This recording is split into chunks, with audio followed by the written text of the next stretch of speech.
Welcome to Hatman Strikes Back Daily Boxing News. So following his sensational repeat victory over Daniel Dubois on the weekend, many people are now asking the question, is Oleksandr Usyk not only one of the greatest heavyweights of all time, but perhaps even the greatest heavyweight of all time? Has he surpassed the likes of Joe Louis, Muhammad Ali, Larry Holmes, Mike Tyson, Evander, Holyfield, Lennox Lewis, and so on? Well, the short answer is, in terms of heavyweight resume, absolutely not. And the way I judge a fighter's greatness is primarily based upon their resume. The reason I do that rather than base it on who I think would win in a fantasy matchup between, let's say, Usyk and Lennox Lewis, or Usyk and Mike Tyson, or Usyk and George Foreman, or Larry Holmes, etc., is because fantasy matchups are too subjective, whereas resume is something more tangible. Resume is a body of work that we can look to and compare to other fighters. We can look at their records and who they beat. So again, if we're comparing Usyk's heavyweight resume to some of the other greats, which we're going to look at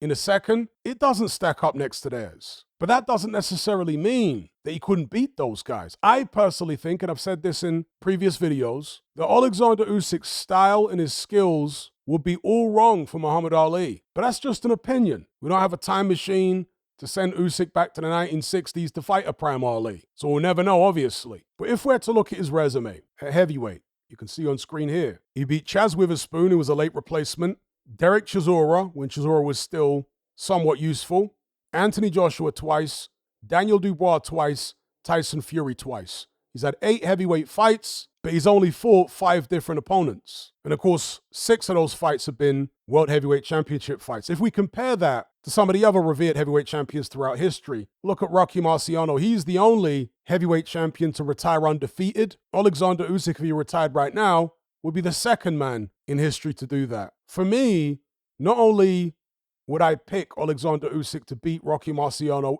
easily in a fantasy matchup, but I think that Usyk's resume is better than Marciano's resume as well. So Marciano didn't have a long reign at the top. He won the world title from Jersey Joe Walcott, rematched Walcott, fought Ron Lastaza, Ezra Charles twice, Don Cockle, and Archie Moore. So there's a couple of rematches in there, and as I say, not an enormous number of heavyweight title fights, and he was around in a relatively weak era. So wherever you want to place Rocky Marciano on the all-time great heavyweight champions list, and bear in mind he was tiny, by today's standards, Marciano wouldn't even be a cruiserweight, he'd be a light heavyweight. Remember, back when Marciano was fighting, they were weighing in on the day of the fight. So he was weighing in, for example, when he fought Ron Lastaza, at 185 pounds. That means if he was around today, he'd be making 175 no problem. You see what I'm saying? And yeah, for me, the resume of Rocky Marciano, not as good as Oleksandr Usyk's resume. I think Usyk has beaten more difficult fighters in his short heavyweight reign of, as I say, just 6 fights. Then we can have a look at Joe Louis. Now, I would argue that Joe Louis was around in a relatively weak heavyweight era as well. However, he had such a long reign. The longevity that he had goes some way to proving his greatness. Because in heavyweight boxing, even somebody who is no great shakes, if they have a good day and you as the champion have a really bad day, you can get hit and hurt and stopped or otherwise beaten. So we have to factor in the consistency, the longevity of Joe Louis. Despite the fact he didn't have that many amazing heavyweights around to fight during his day, he still holds the record of most title defenses. Last I checked, I don't think Vladimir Klitschko broke it. Correct me if I'm wrong, but I don't think he did. Joe Louis still has the record. So in terms of resume, I wouldn't put Oleksandr Usyk above Joe Louis in the all-time great list. I think, again, in a fantasy matchup, Usyk would beat Joe Louis. That's my personal opinion. But if we're going to look at something more tangible, which are boxing records, resumes, I'd still have to place Joe Louis above him in terms of achievements. Then we move on to Muhammad Ali. And by the way, Joe Louis had well over 20 heavyweight world title fights. Muhammad Ali also had well over 20 heavyweight world title fights. He beat numerous champions, numerous great fighters. I mean, if we start off way early on in his career, he beat Archie Moore, who actually used to be his trainer, just a few fights prior to taking Archie Moore on. How weird is that? Archie Moore, of course, was a world champion, one of the greatest light heavyweight world champions in history. He beat Sonny Liston twice when Liston was a beast. So that's a second champion. Floyd Patterson, of course, former world champion. A string of dangerous contenders. Cleveland Williams wasn't at his best after suffering a gunshot wound at the hands of the police, but he was still formidable when he fought Ali. Ali dusted him off. He obviously had his issues with the American government, which meant that he couldn't box for a couple of years. He came back, fought Joe Frazier, lost that fight, obviously.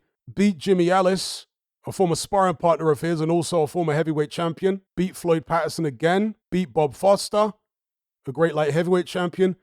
Beat Ken Norton, who would go on to become heavyweight champion. Beat Joe Frazier again. Beat George Foreman, which was a fantastic win. He was the world champion at the time. Beat Joe Frazier for a second time.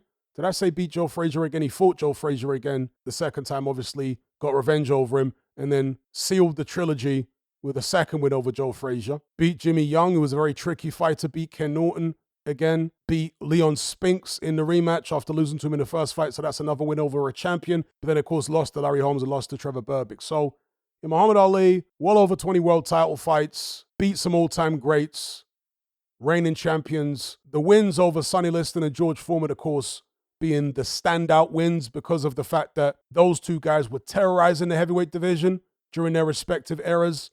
And Ali came along against the odds, underdog both times, and turned them over. So Ali's resume is arguably the best resume in heavyweight history.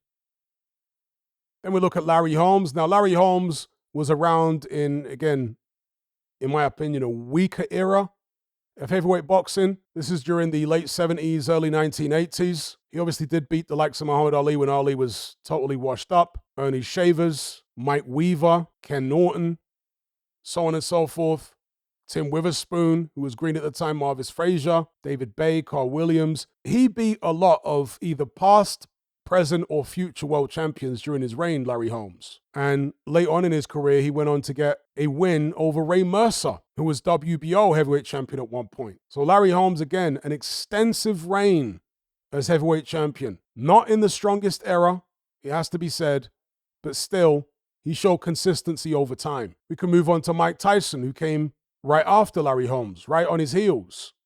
He was fighting a lot of the, I want to say, Larry Holmes leftovers. So Mike Tyson was around in not a particularly strong era as well during his prime, but he fought whoever was there and he beat most of who was there, became the youngest heavyweight champion in history, became undisputed very quickly, took on all comers. I think the first world champion he beat, or former world champion, was Alfonso Ratliff, who was, I think, former cruiserweight champion. And he beat Trevor Berbick, world champion, Bone Crusher Smith, world champion, Pinkland Thomas was a former world champion, Tony Tucker was an incumbent world champion, Larry Holmes was a former world champion, Tony Tubbs was a former world champion, Michael Spinks was a two-weight world champion at light heavyweight and heavyweight. Frank Bruno would go on to be world champion, beat Carl Williams, and then obviously lost to Buster Douglas. Later on in his career, he would beat Bruno again, who was an incumbent champion, beat Bruce Seldon, an incumbent champion, lost to Holyfield twice, of course, beat Francois Botha, who was a former world champion, beat Orlin Norris, who was a cruiserweight champion. You get where I'm going with this. Mike Tyson beat plenty of past, present, or would go on to be world champions. And I think he had 16 world title fights. So again, compare that to Usyk, who's had 6 world title fights against only 3 different guys. He isn't there yet as far as resume, comparing him to Mike Tyson. Similar thing for Evander Holyfield. Now, if you compare Usyk's cruiserweight resume to Holyfield's cruiserweight resume, in my opinion, Usyk's cruiserweight resume blows Holyfield's out of the water. For me, Oleksandr Usyk is hands down the greatest cruiserweight champion of all time based on his record, not just based on who I think he could beat in a fantasy matchup. So I've got Usyk over Holyfield resume at cruiserweight, and I've got him over Holyfield in a fantasy matchup at cruiserweight or heavyweight. But in terms of comparing Usyk and Holyfield's heavyweight resumes, let's have a look. So Holyfield beat Buster Douglas. Douglas was somewhat talented, but really a one-hit wonder. Beat an ancient George Foreman. I don't think Usyk would have had too many issues with him. Beat Burt Cooper barely. Nearly got taken out in that fight, Holyfield.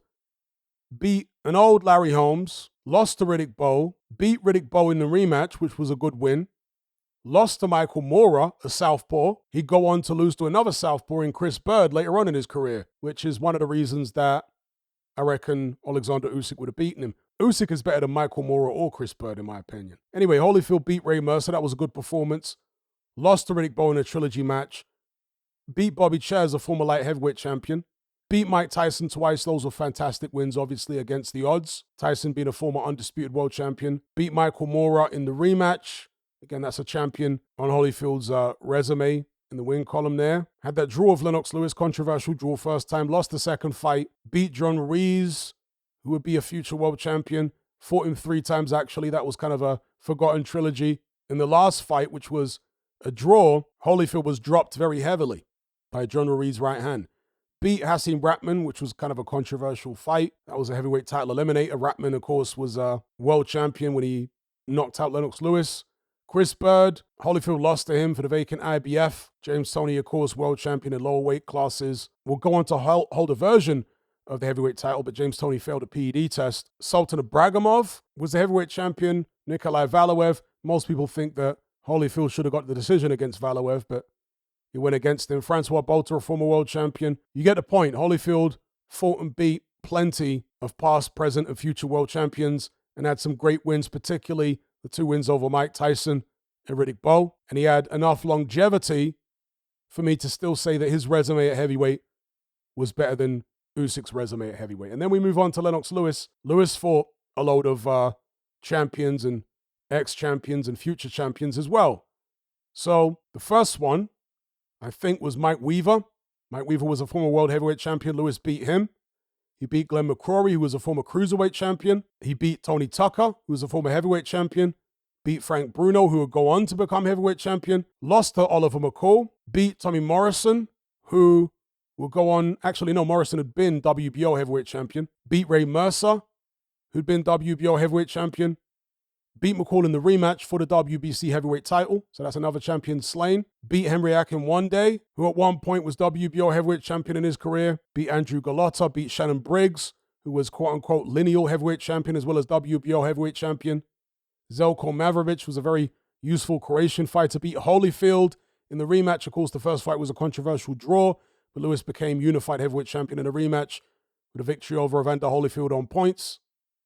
That's another world heavyweight champion slain. Beat Francois Botha, again a former world heavyweight champion. Beat David Tua, who was a dangerous contender. Lost to Hasim Ratman, but got it back in the rematch. Again, that's another world champion in the win column for Lennox Lewis. Beat Mike Tyson, a former world heavyweight champion, and beat Vitaly Klitschko in his final fight, who would go on to become world heavyweight champion. In fact, Vitaly Klitschko had already held the WBO belt, which was lightly regarded back then, but he would go on to be WBC heavyweight champion. So Lennox Lewis's total of 17 world title fights. Oleksandr Usyk's only had 6 so far. You get what I'm saying? So we can't really rate, if we're being objective, Usyk as the best heavyweight of all time based on his resume. But if you want to make the argument that he could beat whoever from boxing history based on a style matchup, in your opinion, I think it's very reasonable.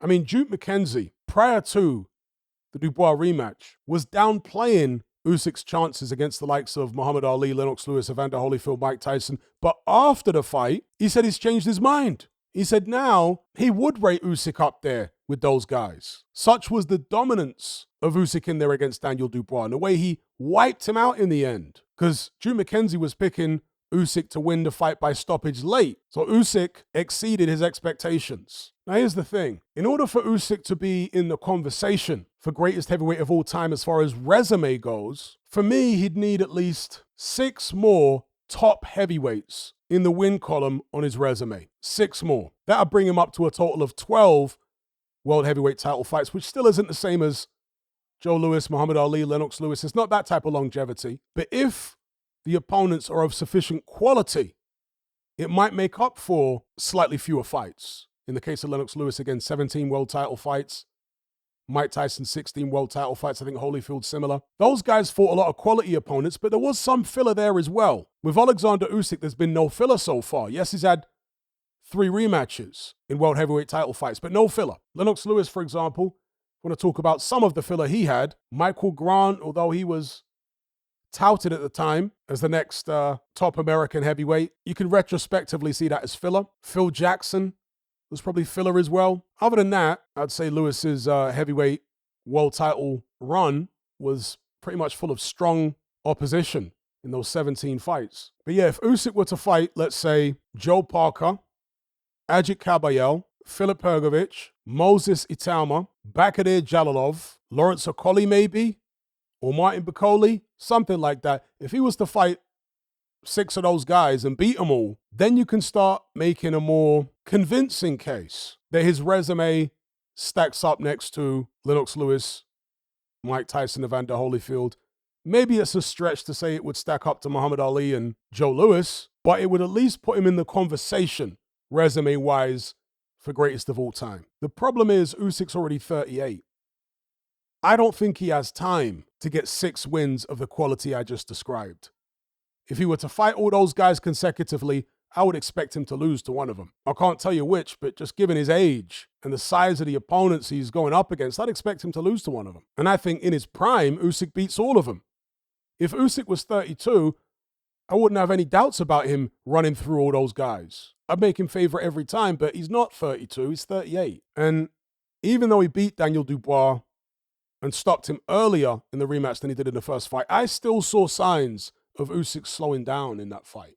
To me, Usyk looked old, but because his skills are so sublime, his technique is so immaculate, even with diminishing athleticism, which is what I think he has now, his technique, his know-how and so on is still good enough to vanquish the likes of Dubois, Luke Partridge, aka Tyson Fury, Anthony Joshua, so on and so forth. Although, in my opinion, the best version of Usyk that we've seen at heavyweight was in the first Joshua fight. I think he's been slowly declining since then. But anyway, that's my take on the claim that Oleksandr Usyk is now the greatest heavyweight of all time. Just to clarify, in a fantasy matchup scenario, which is of course extremely subjective, I would personally pick Usyk over a lot of the greats. Top 5 heavyweights of all time even, but I don't think that's the best way to order an all-time great list. I think we have to more so base it on resume because it's something more tangible.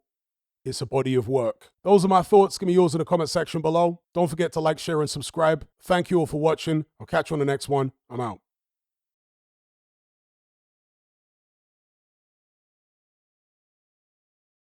Are you surrounded by mindless bots in human form who adhere to the norm and blindly conform? Who swallow all the mainstream BS and actually ridicule you for questioning things? Do you wish you had more free-thinking individuals in your life to network and converse with? Well, look no further. We're right here. Come and join the Brotherhood of Reason on Patreon. You'll gain access to my weekly topical content where we take deep dives on an endless variety of subjects, as well as my vast back catalogue of podcasts, videos, interviews, movie decodings, and my Confessions of a Nightclub Bouncer series. You'll also get to talk and network with myself and hundreds of other people in our members chat. You can enjoy all this via the Patreon app or on desktop and download all my podcasts in high-quality MP3. There's no contract, no commitment. You can cancel at any time, just like Netflix, but it's a hell of a lot cheaper. Just download the app from the Play Store or the App Store, or simply visit patreon.com on a web browser. Then head on over to my page and select the tier called the Brotherhood of Reason. All the links are in the description box below.